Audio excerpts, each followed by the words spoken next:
I never imagined my journey into the deep sea would end in terror. What began as a thrilling expedition to uncover the secrets of the ocean's uncharted depths soon turned into a nightmare I can't escape. Down there, in the crushing blackness, where no light reaches, something ancient and unknowable was waiting for us, and now I realize we were never meant to find it. The submersible Orion shuddered as it descended into the twilight zone of the ocean. Miles above, the waves of the North Pacific roared against the research vessel Polaris, a sturdy yet aging ship anchoring our mission. It was a project of unprecedented ambition, to explore the Pacific's least explored trench, the Acheron Abyss. Named for the mythological River of Woe, the Abyss had drawn oceanographers and biologists alike, eager to unravel its mysteries. Was one of them Dr. Elena Vargas, deep-sea ecologist. I had spent years studying hydrothermal vents, charting bioluminescent organisms, and chasing down myths of unrecorded species. But this was unlike anything I had ever faced. The Acheron Trench was a world apart, deeper than even the Mariana Trench, its isolation nearly absolute. Few missions had dared explore it, and even fewer had returned with conclusive findings. It wasn't just the crushing pressure or the frigid temperatures. Stories of eerie phenomena, strange noises, unexplained disappearances had long deterred explorers.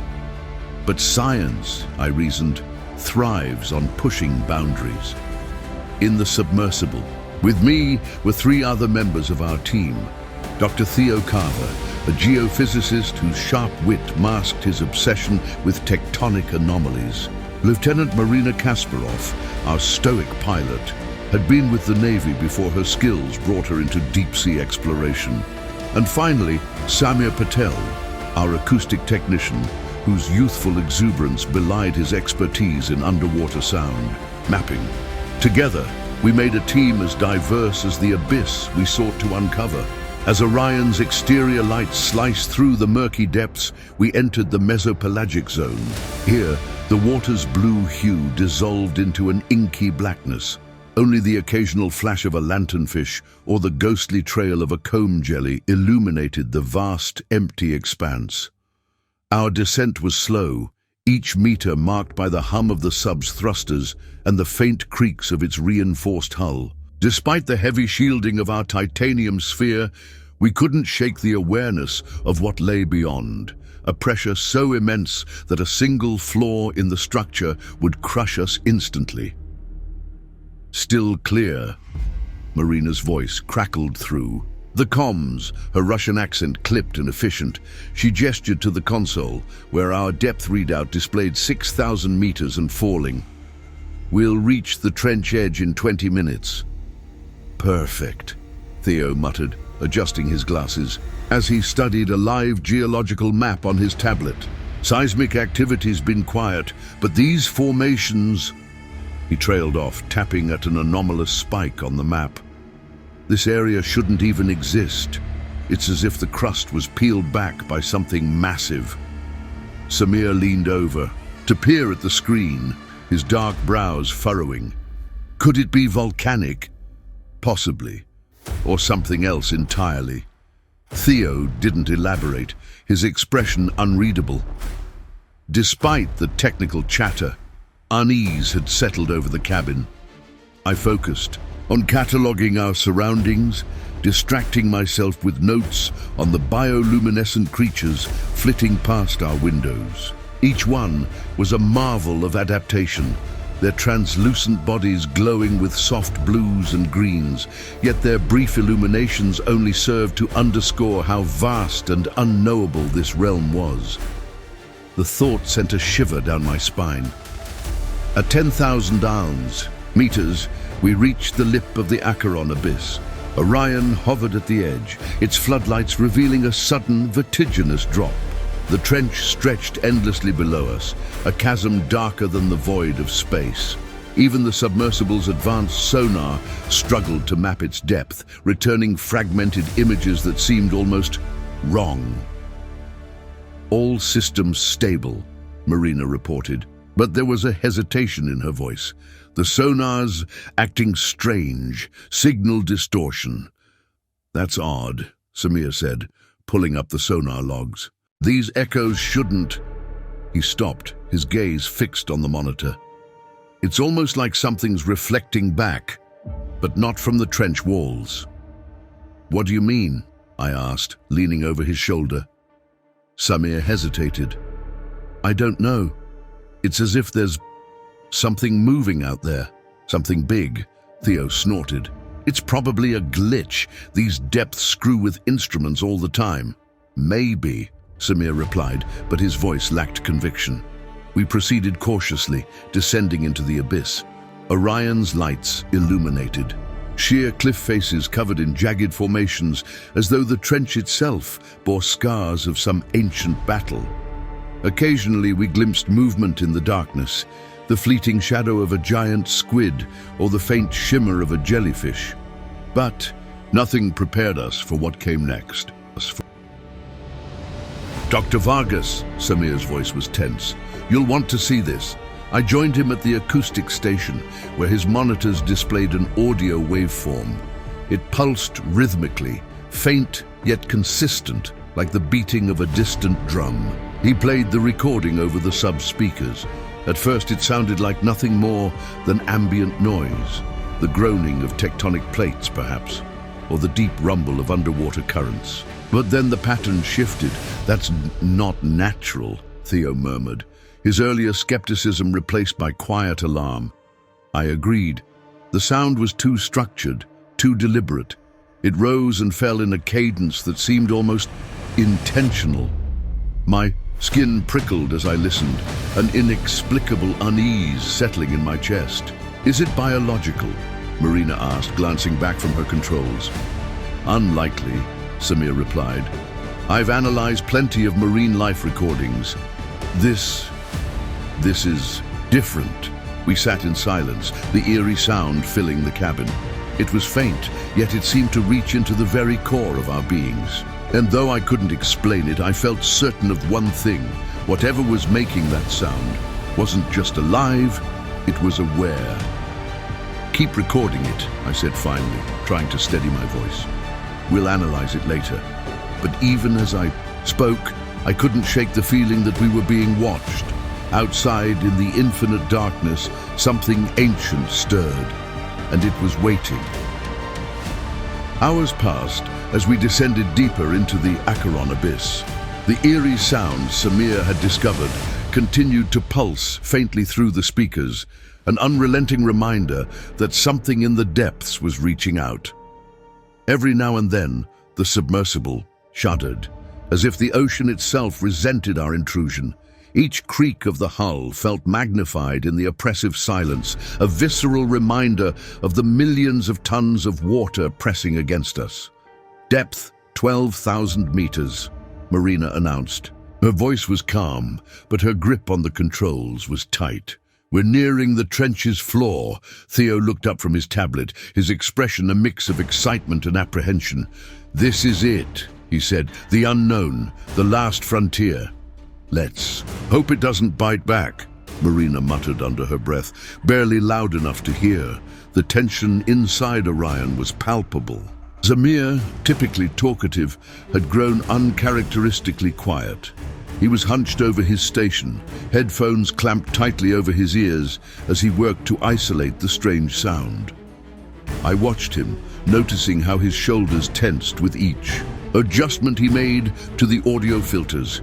He was chasing something, a pattern perhaps, hidden in the anomaly. What have you got so far? I asked, breaking the heavy silence. Samir looked up, his eyes shadowed from lack of sleep. He hesitated, choosing his words carefully. It's not random.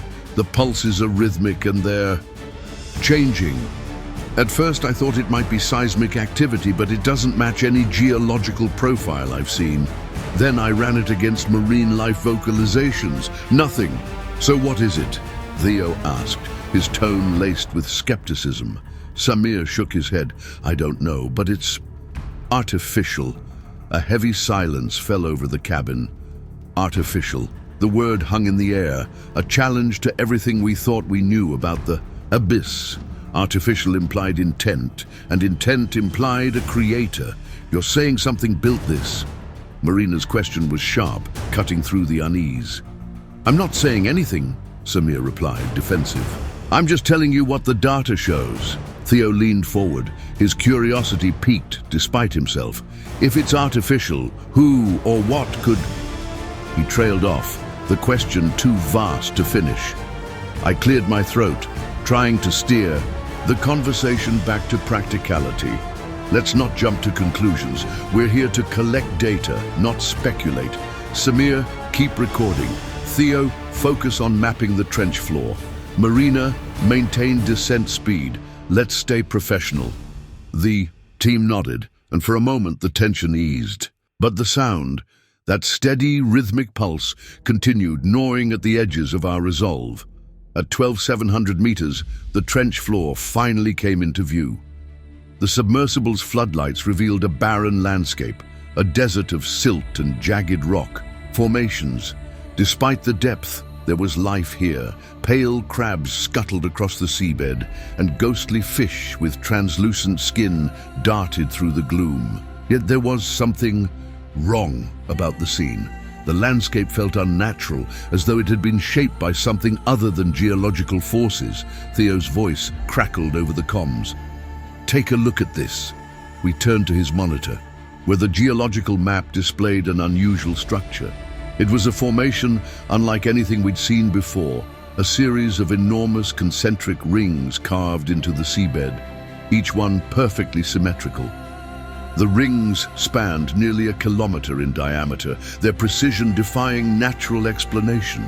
It's impossible, Theo muttered, his earlier confidence replaced by awe. No tectonic activity could create something like this. And it's not coral, I added, scanning the live feed from the external cameras. Whatever it is, it's not biological. Marina slowed the submersible, bringing us to a halt above the structure. The floodlights illuminated its surface, revealing intricate patterns etched into the rings. They resembled glyphs or symbols, though their meaning was inscrutable. Could this be human? Samir asked, his voice tinged with hope and dread. Theo shook his head. No way.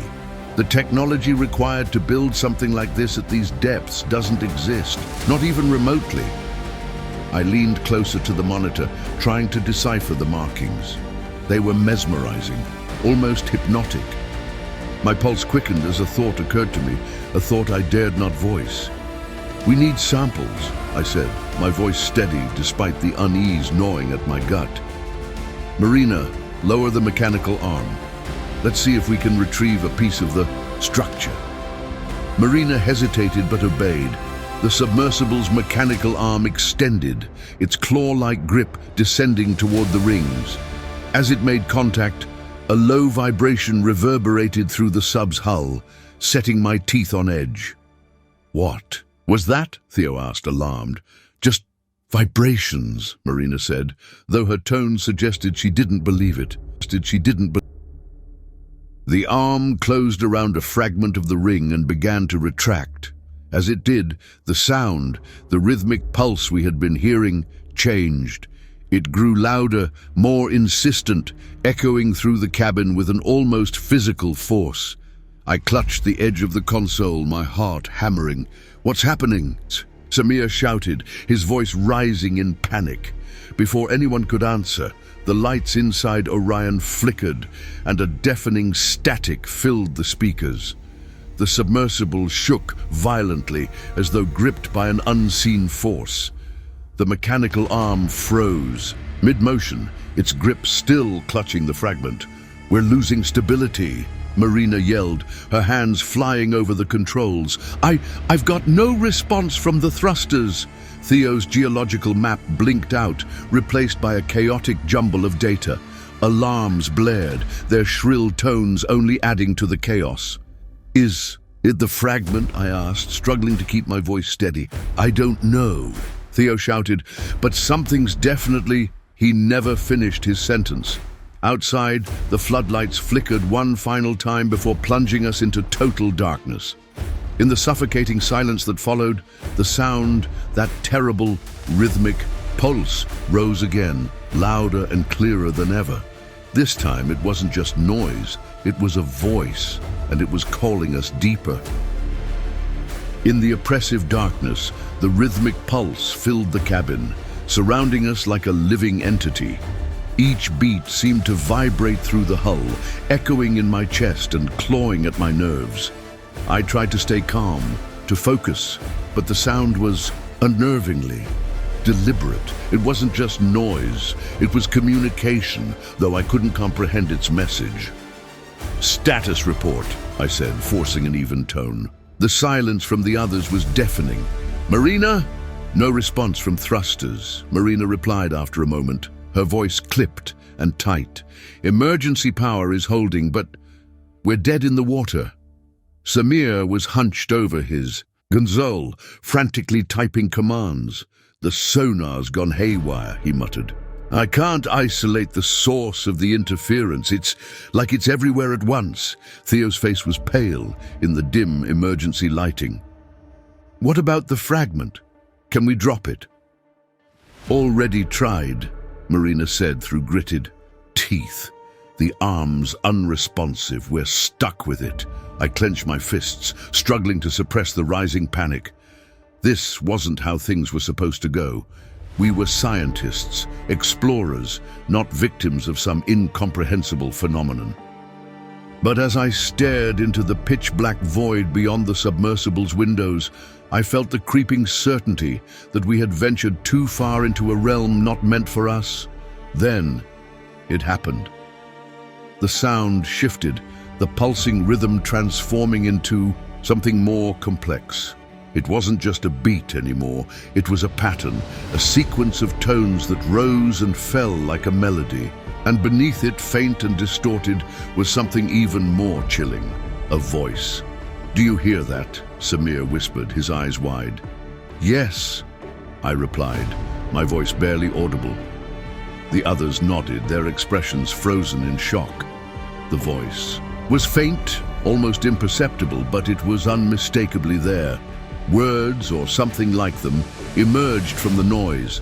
They were garbled, as if spoken through layers of water, but their cadence was disturbingly human. "What is it saying?" Theo asked, his voice trembling. "I don't know," I admitted, but deep down I felt a terrible familiarity. It wasn't the words themselves that I recognized, it was the intent. The voice was trying to communicate, to reach us. And it was getting closer. Minutes stretched into an eternity as we drifted powerless in the abyss. The voice grew clearer with each passing moment, its fragmented syllables slowly coalescing into something intelligible. I strained to listen, my pulse hammering in my ears. "Deeper," the voice murmured, the word distorted but unmistakable. "Come, deeper." My blood ran cold. The word sent a shiver through me, its meaning both a command and a warning. I glanced at the others, searching for reassurance, but their expressions mirrored my own dread. Whatever was out there, it wanted us to go further. And somehow, I knew that's exactly what we shouldn't do. "We need to get out of here," Theo said, breaking the silence. "Now! And how do you propose we do that?" Marina shot back, her frustration barely contained. "The thrusters are offline, and we can't contact the surface. We're stuck." "We have to try something," Theo insisted. "If we stay here—" He trailed off, unwilling to finish the thought. "Enough," I said, cutting through their argument. "We need to stay calm and focus. Samir, can you isolate the interference and restore communications?" Samir shook his head, his hands trembling. I don't know. It's like it's adapting to everything I do. Every time I try to reroute, it blocks me." "Adapting?" Marina asked, her brow furrowing. "It's not just random noise," Samir explained, his voice growing more frantic. "It's intelligent. It's reacting to us." The weight of his words settled over us like a suffocating shroud. The idea that something or someone was deliberately interfering with our systems was almost too much to process. And yet, the evidence was undeniable. If it's intelligent, I said carefully, then maybe we can communicate with it. Find out what it wants. Theo stared at me as if I'd lost my mind. You can't be serious. Whatever this thing is, it's already proven it can disable our systems. And you want to talk to it? Do we have another option? I countered. If it's trying to communicate, ignoring it might make things worse. Marina sighed, pinching the bridge of her nose. Fine. But if this goes sideways, we're out of here. Thrusters or no thrusters.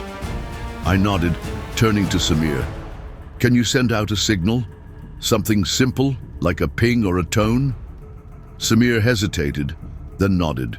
I can try. The cabin was silent as Samir prepared the transmission.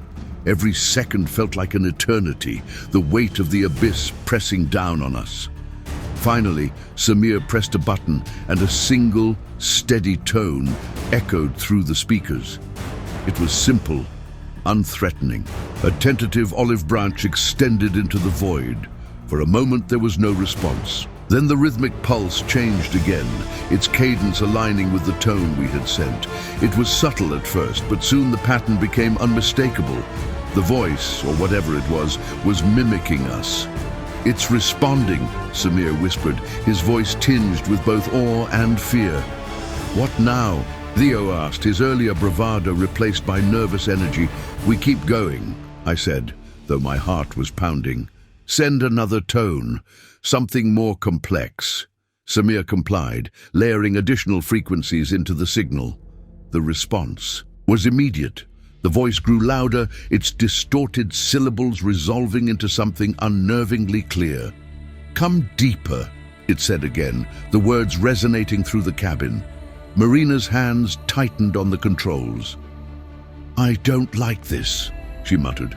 Whatever it is, it's playing with us, or guiding us, Samir said, his eyes fixed on the monitor. What if it's leading us to something? Something we shouldn't find, Theo muttered darkly. I didn't respond. My gaze was fixed on the darkness outside, where faint lights were beginning to appear. They shimmered like distant stars, forming patterns that seemed almost deliberate. My breath caught in my throat as I realized the lights were moving, converging toward us. The voice spoke again, clearer this time. Come deeper. The lights outside the submersible grew brighter, shimmering in unnatural patterns that defied logic. At first, they seemed random, like the erratic flashes of bioluminescent creatures. But as we watched, their movements became synchronized, forming shapes and symbols that were impossible to ignore. It was as if the abyss itself was trying to speak to us, using light as its language. Marina tightened her grip on the controls, her knuckles white. What the hell is that? She whispered, her voice barely audible. They're coordinating, Samir murmured, his eyes wide. It's not random. We've all figured that out, Samir, Theo snapped, his nerves fraying. The question is why? What do they want? I leaned closer to the viewport, my breath fogging the glass. The lights formed a circle, their glow pulsating in perfect rhythm with the strange signal we had been hearing. It was mesmerizing, almost hypnotic, and yet a deep sense of dread coiled in my stomach. They're trying to lure us in, I said, my voice trembling despite my effort to stay calm. Theo scoffed. Lure us? You're making it sound like they're predators. And what if they are? Marina shot back, her eyes narrowing. Whatever this is, it's not normal, and I don't trust it. The voice returned, faint but unmistakable. Come deeper. The word sent a shiver down my spine. I turned to Samir, who was furiously typing at his console. What are you doing? I demanded. I'm trying to map their patterns, he stammered. Maybe we can figure out what they're trying to communicate. We already know what they want, Marina said grimly. They want us to go deeper, and I'm telling you that's a terrible idea. We don't have many options, I interjected. "Our thrusters are offline, and we're cut off from the surface. If there's even a chance that these lights can lead us to something, that might help. We have to consider it." Marina shook her head. "Or they could be leading us straight to our deaths." "That's a risk we might have to take," I said, though the words felt hollow. Every instinct screamed at me to turn back, but the reality of our situation left no room for retreat. The lights began to move, drifting slowly downward into the abyss. They pulsed softly, like a trail of breadcrumbs leading into the unknown. Marina hesitated, her hands hovering over the controls. "Are we really doing this?" she asked, glancing back at me. I nodded, though my stomach churned with fear. "Follow them, slowly." With a reluctant sigh, Marina engaged the emergency propulsion system. It was a sluggish and limited alternative to the main thrusters, but it allowed us to descend. The submersible crept forward, the lights outside growing fainter as they sank into the darkness. "Depth, 13,200 meters, Marina reported. Her voice was steady, but I could see the tension in her posture. Samir's console beeped, drawing our attention.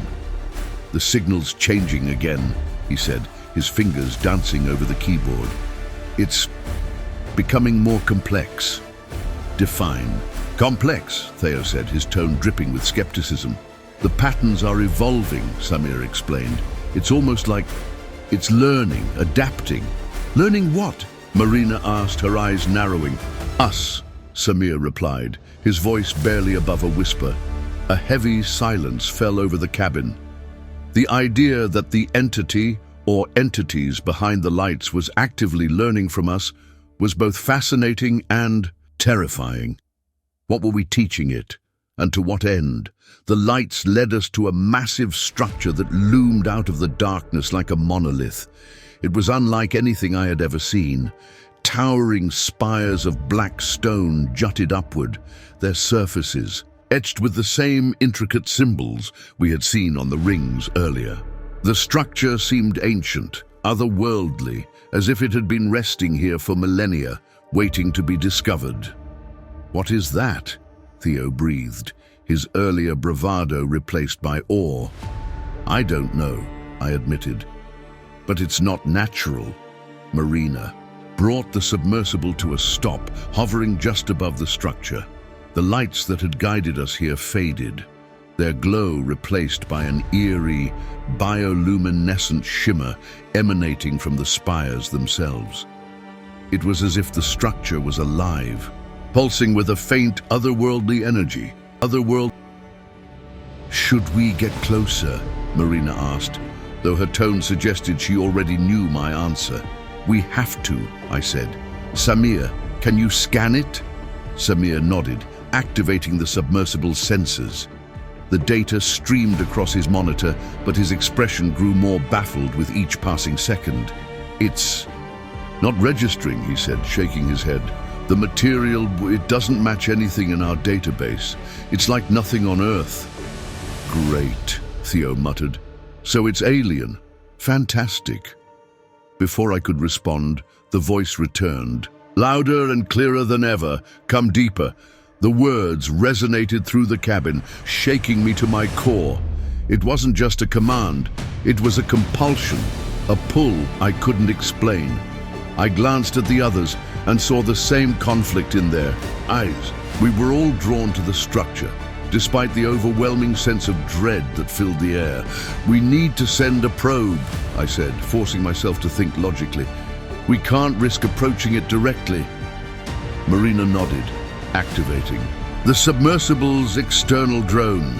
The small spherical device detached from its cradle and floated toward the structure. Its floodlights illuminated the spires, revealing more of the strange symbols carved into their surfaces. As the drone neared the base of the structure, its camera feed suddenly cut out. "What happened?" Theo demanded, leaning over Samir's console. "I don't know," Samir said, frantically typing commands. "The connection, it's just gone." Before we could react, the submersible shook violently, as if struck by an unseen force. Alarms blared, and the lights inside the cabin flickered. "Brace yourselves," Marina shouted, gripping the controls. The voice returned, deafeningly loud this time. "Come deeper." The submersible trembled violently, its reinforced walls groaning under the sudden surge of pressure. Alarms screamed through the cabin, their shrill tones adding to the chaos. Marina wrestled with the controls, her face pale and drenched with sweat. "We're losing stability," she shouted. "Pressure spikes, thrusters offline again." "What just hit us?" Theo demanded, his hands gripping the edge of his console for balance. "I don't know," Marina replied through gritted teeth. "It's like the water itself is attacking us." "That doesn't make sense," I said, though my words rang hollow. Nothing about this place made sense anymore. Samir was furiously typing at his station, his wide eyes fixed on the streams of data flooding his monitor. "The signal, it's intensifying. It's like it's resonating with the hull. The pressure fluctuations, they're not natural." "Then what the hell are they?" Theo snapped, his frustration boiling over. Samir hesitated, his voice shaking. "I think it's deliberate, like something's manipulating the water around us." A chill ran through me. The idea that the very ocean could be weaponized against us was terrifying. It felt as if the abyss itself was alive and we were intruders who had overstayed our welcome. "We need to stabilize the sub," Marina said, her hands flying over the controls. "If the hull gives way..." She didn't finish the sentence, but we all knew what she meant. At this depth, a breach would mean instant death. The lights outside the sub grew brighter, their synchronized patterns intensifying. They swirled and danced, forming intricate shapes that seemed almost purposeful. It was mesmerizing, but it also filled me with a deep sense of foreboding. These weren't random phenomena. They were signals, messages meant to lure us deeper. "They're guiding us," Samir murmured, his voice a mixture of awe and dread. "Or trapping us," Marina muttered, her jaw tight. Theo leaned closer to the viewport, his expression hard to read. "If this is some kind of intelligence," he said slowly, "why hasn't it just destroyed us? Why play these games?" "Maybe it's testing us," I suggested.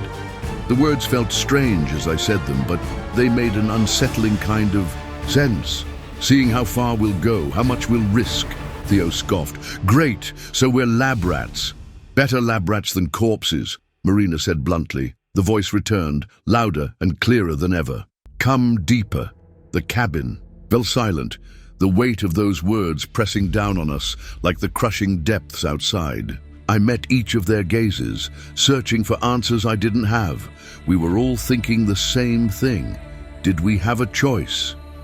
"I'm picking up something new," Samir said suddenly, his voice cutting through the tension. "Another signal. It's faint, but it's not coming from the lights." "What does that mean?" Theo asked, his brow furrowing. Samir turned to me, his expression grave. "It means there's something else down here." The words sent a shiver down my spine. "Can you triangulate it?" I asked. "I can try," Samir said, his fingers flying over the keyboard. The sub's sonar emitted a low ping, the sound reverberating through the cabin. The data that appeared on Samir's screen made his face pale. "It's close," he said, "very close." Before I could respond, a shadow passed in front of the viewport. It was massive, blocking out the bioluminescent glow of the structure. In the distance, my breath caught in my throat as I stared into the darkness, trying to make sense of what I was seeing. "Did anyone else see that?" Marina asked, her voice tight. "Yeah," Theo said, his tone laced with fear. "What the hell was it?" "I don't know," I admitted, my heart pounding. The shadow moved again, circling the sub like a predator stalking its prey. It was too vast to make out any details, but its sheer size was undeniable. Whatever it was, it dwarfed the submersible. "We need to get out of here," Marina said, her voice trembling. "And go where?" Theo snapped. "We're trapped." The sub shook violently, throwing us against our harnesses. Alarms blared and the lights flickered as the shadow slammed into us again. This time, I heard the unmistakable sound of metal groaning under strain. hull integrity is dropping. Marina shouted. If this keeps up, we're done for. Can we use the emergency ballast release, I asked, desperation creeping into my voice. Not at this depth, Marina said, shaking her head. The ascent would be too fast. We'd get the bends, or worse. Then what do we do? Theo demanded. The voice returned, cutting through the chaos. Come deeper! This time, the words were accompanied by a low, resonant hum that seemed to emanate from the very walls of the sub. It wasn't just a sound. It was a vibration, a force that seemed to pull at us, drawing us further into the abyss. It's pulling us, Samir said, his voice filled with both terror and awe. It's not just a signal, it's controlling the water around us. Then we fight back, Marina said, her jaw set. She activated the external sonar array, sending out a powerful burst of sound. The sub shook again as the shadow recoiled, its movements briefly erratic. It worked, Samir said, his voice filled with relief. Not for long, Marina warned. We need a plan, and fast. I stared out into the darkness, my mind racing. Whatever was down here, it was more powerful and more intelligent than anything we had ever encountered. And yet, it hadn't destroyed us, not yet. The question was, why? We follow the signal, I said finally. If it wants us to come deeper, maybe that's the only way we survive. Theo shook his head. That's insane. So is staying. Here, I countered. We've come this far. We have to see it through. Marina hesitated, then nodded. Fine, but if this thing tries to kill us, I'm blaming you. Fair enough, I said, though my heart felt like it might burst from my chest.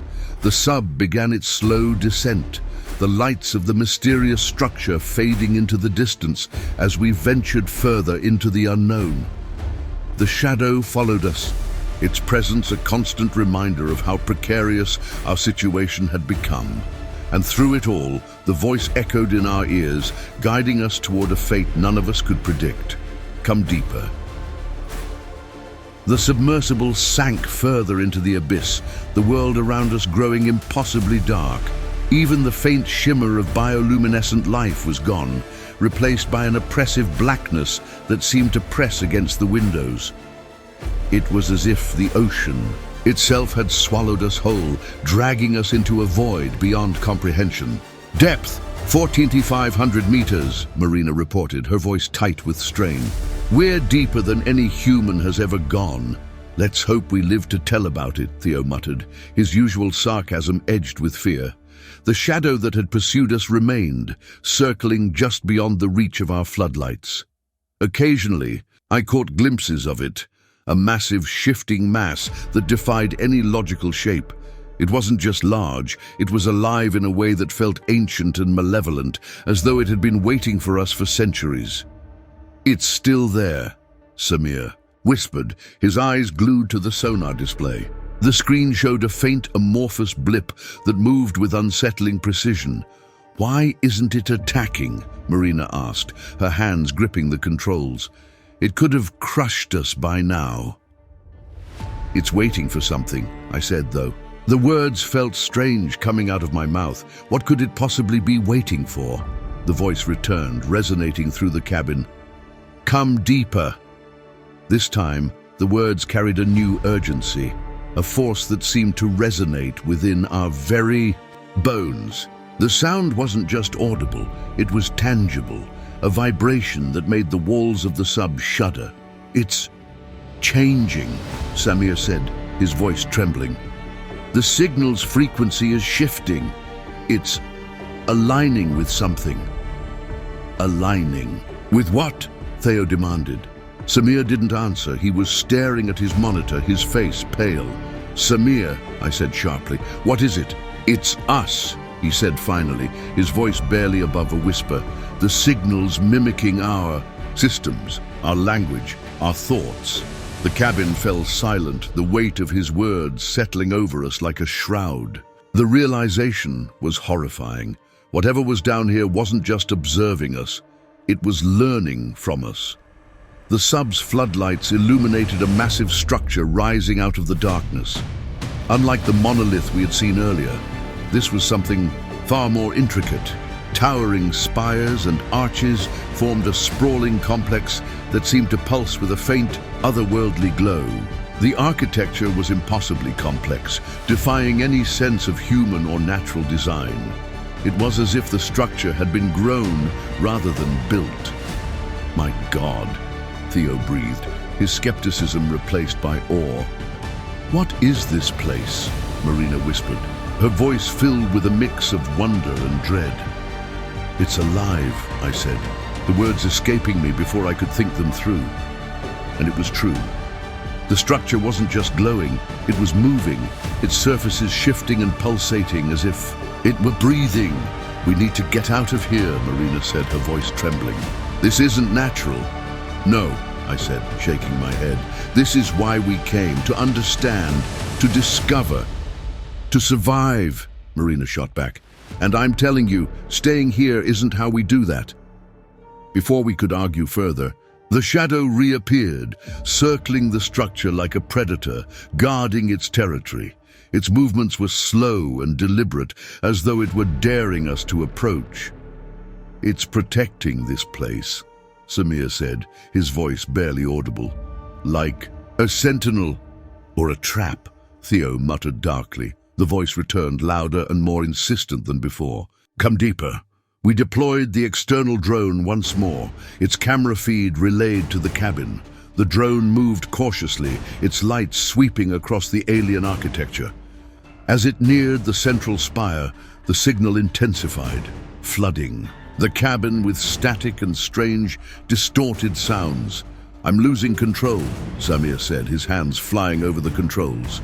"The drone's not responding." "Pull it back," Marina said urgently. "I'm trying," Samir snapped, but it was too late. The drone's camera feed went dark, and the submersible trembled as the signal's intensity reached a deafening. "Upeak, what's happening?" Theo shouted, panic rising in his voice. "It's inside," Samir said, his voice shaking. "The signal, it's in the systems." Lights flickered, and the controls became unresponsive. The sub was no longer ours to command. It was as if the abyss itself had taken over, guiding us toward the heart of the structure. The submersible came to a halt within a massive chamber at the base of the central spire.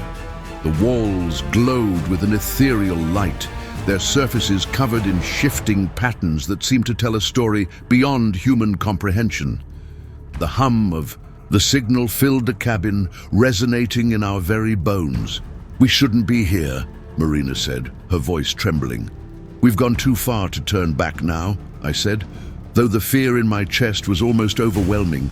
As we watched, the patterns on the walls coalesced, forming a single massive glyph that pulsed with an ominous red light. The voice returned, louder and more forceful than ever. "Come deeper." At that moment, the shadow moved into view, its massive form blocking out the light. For the first time, we saw it clearly, a grotesque amalgamation of shifting forms, its surface rippling like liquid. It had no discernible eyes, yet I felt its gaze pierce through me. "What do we do?" Theo whispered, his voice barely audible. Before I could answer, the submersible lurched forward, pulled by an unseen force. The walls of the chamber began to close in around us, their glowing patterns growing more erratic. The hum of the signal became deafening, a cacophony of sounds that seemed to burrow into my mind. "It's not letting us leave," Marina said, her voice breaking. "We're trapped."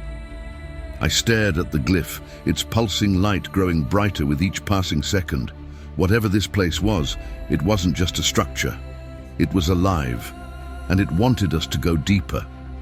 "We need to decide," I said, my voice shaking. "Do we fight it or do we follow?" The shadow loomed closer, its shifting form filling the viewport. The choice was no longer ours to make. With a final deafening pulse, the sub was dragged deeper into the heart of the abyss.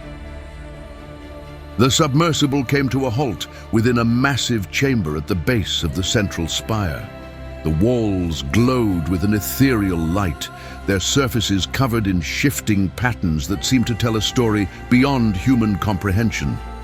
The hum of The signal filled the cabin, resonating in our very bones. "We shouldn't be here," Marina said, her voice trembling. "We've gone too far to turn back now," I said, though the fear in my chest was almost overwhelming. As we watched, the patterns on the walls coalesced, forming a single massive glyph that pulsed with an ominous red light. The voice returned, louder and more forceful than ever. "Come deeper." At that moment, the shadow moved into view, its massive form blocking out the light. For the first time, we saw it clearly. A grotesque amalgamation of shifting forms, its surface rippling like liquid. It had no discernible eyes, yet I felt its gaze pierce through me. "What do we do?" Theo whispered, his voice barely audible. Before I could answer, the submersible lurched forward, pulled by an unseen force. The walls of the chamber began to close in around us, their glowing patterns growing more erratic. The hum of the signal became deafening, a cacophony of sounds that seemed to burrow into my mind. "It's not letting us leave," Marina said, her voice breaking. "We're trapped." I stared at the glyph, its pulsing light growing brighter with each passing second. Whatever this place was, it wasn't just a structure. It was alive, and it wanted us to go deeper. "We need to decide," I said, my voice shaking. "Do we fight it or do we follow?" The shadow loomed closer, its shifting form filling the viewport. The choice was no longer ours to make. With a final deafening pulse, the sub was dragged deeper into the heart of the abyss. When we broke through to the surface, the sunlight felt blinding. The crew of the Polaris scrambled to recover us, their relief palpable.